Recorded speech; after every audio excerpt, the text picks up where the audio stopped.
Lights up.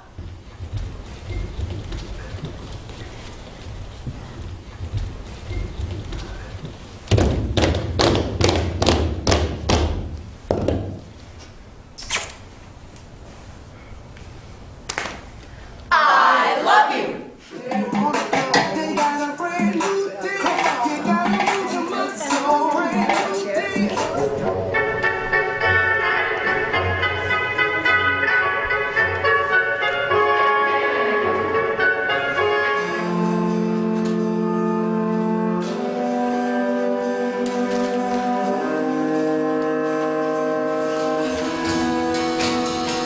Would make my dreams come true.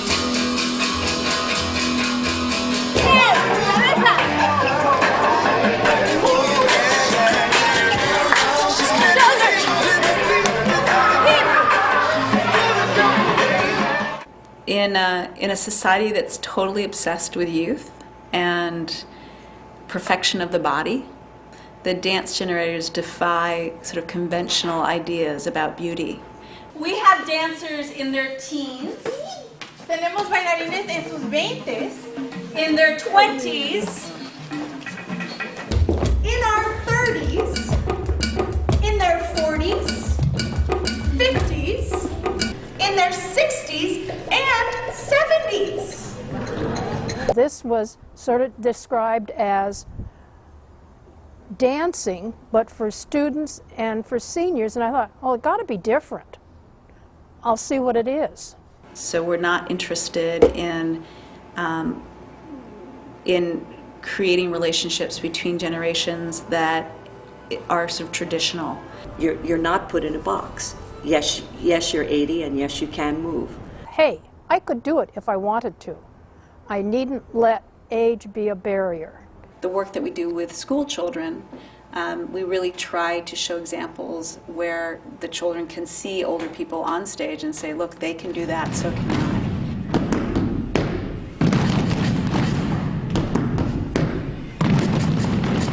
In the same week, we might see children who are 5 years old, and then we might come home and perform for the From students who are, I think it's 55 and older. The work is created to engage audiences in questions relating to who gets to dance and what the content of the dance can be. One of the choreographers, Natalie, said that she wanted to take and debunk the myth of the typical fairy tale. This story is a fairy tale, but it's different from many of the fairy tales you might have heard.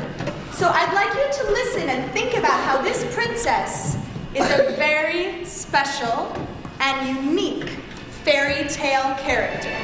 So that's what she had us start to do, to choreograph movements that symbolize once upon a time, but also to put some modern humor into it through body language, through facial expressions, through verbal sounds. The focus of the work is primarily on looking at how pieces are created, how choreography comes to be. count with me, because sometimes if you say the number, it helps you remember the movement. So we've got 1, 2, 3. And now, can someone show me count number 4? Someone in the audience. Anything you want to do with your arms or torso? Great.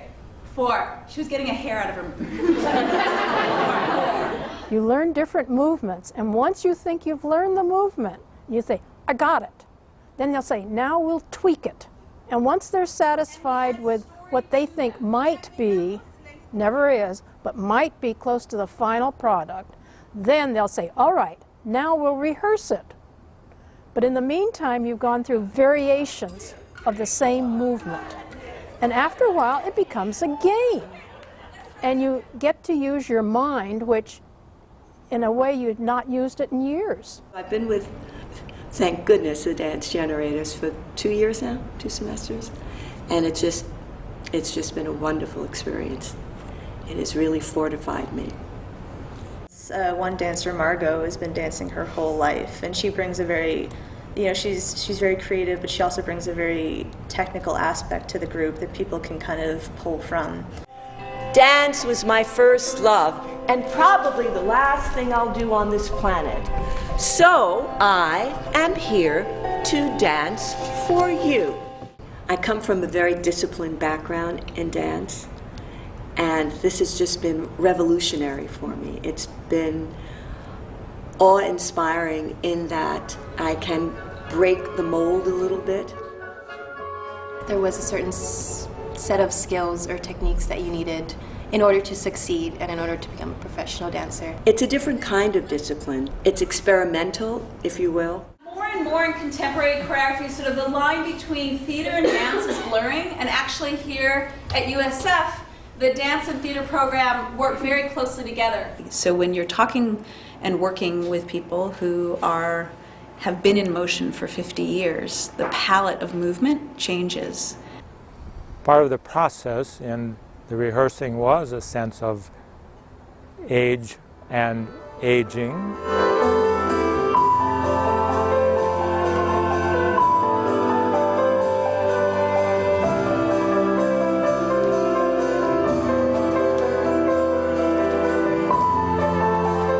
The stories that are embedded in these bodies are very different than the stories that are embedded in younger people's bodies. And when you bring those two together, it really sort of reinvigorates, in my mind, reinvigorates the world of dance and physicality. You're able to explore the kind of skills that you can bring to a group, and that's not necessarily always something that can be learned in a class. And I can add my age to dance now, where in the past it was one or the other. You danced or you got old. I'm just very inspired to continue dance because I'm allowed to. People will come up afterwards and say, how do I get involved? I can see that this is something that I would like to do. I used to do this, many years ago, and it's wonderful to see that it's still possible.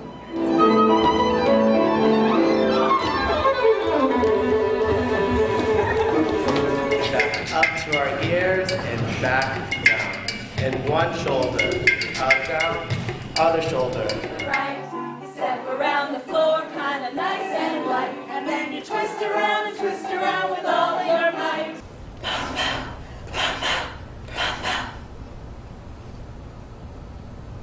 Lights out.